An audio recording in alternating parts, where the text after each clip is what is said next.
Thursday, April 20th, and we're going to title this one Our Backyard.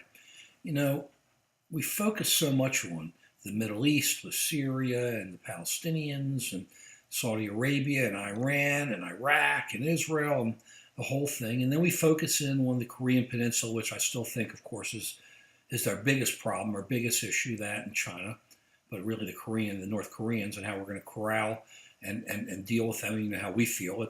You just surround them and be prepared.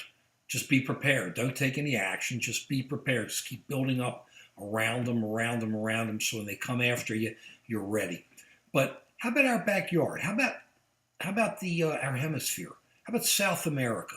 That's our backyard. That's where action is. I mean, they call us gringo and Yankee down there, but this is the Americas. We're North America, they're South America. Why are we sitting back? And let's look at Venezuela. We talked about the other day about not buying Lukoil or City Service, Citgo. That's Venezuela, Citgo, City Service. And what's going on in Venezuela? It's getting worse and worse. You're seeing hundreds of thousands of people just streaming into the streets because in Venezuela, not only can you not buy toilet paper, as we said earlier, it's like being here in town without any during the snow trying to get milk or toilet paper. There's just nothing there.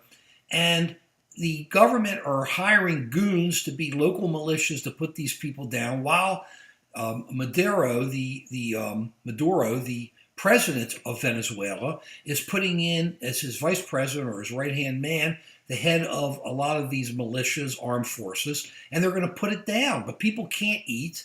They can't get medicine. They can't even go to the bathroom. But we sit back and do nothing. Now, what are we going to do?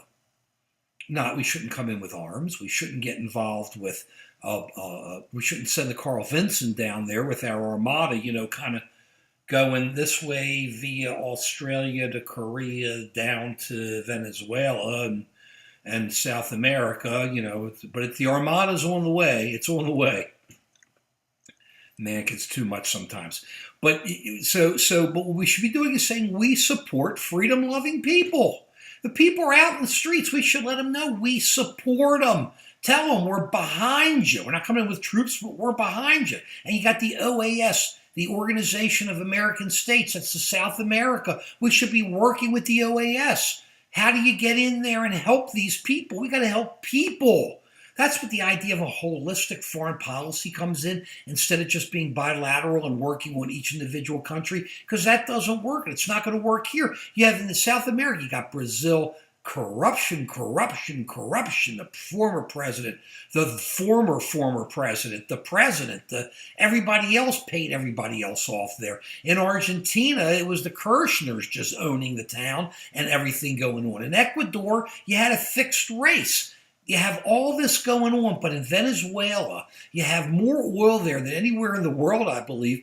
And meanwhile, people can't eat, they can't drink, they can't go to the bathroom. Think about that. Wait for 5, 6, 7 hours to be able to get toilet paper, and by the time you get in, it's sold out, or milk. And you have to pay off the militias to take care of you because you live in the favelas up in the mountains or in the cities, and it's local gangs that take care of everything. And we're not sitting there and saying it's time for us to back the freedom-loving people. Yeah, it may be like an Arab Spring, but we don't have that type of situation here. These are Latin Americans. They believe in freedom. They're cool people. They are everywhere around the world, 99% of the people, I believe. But down here, they're cool people. Nobody wants to deal with corruption. Nobody wants to have to pay people off. Nobody wants to worry about being kidnapped. Why aren't we standing up with the Venezuelan people and saying, we support you, and help the OAS to try to bring some type of resolution there, instead of letting the dictatorship of Maduro move on forward, and they kill more people and they'll take over more of the country? And then why are our companies staying in there? So many of our companies have pulled out. They just went in and ransacked GM's headquarters or a big factory there. I don't know. Why is GM staying there? Why are they promising to take care of people's cars? Get out! Get out! And our government should engage with the OAS. This is our backyard. You want to stop refugees from flowing up through Mexico? We talked about helping them with their southern border. This is a way to do it. Help the people. Help the people. That's why our country is so great. We understand it. Help the people. Call for Venezuelan freedom. Call for the OAS to stand up. It's time. Peace.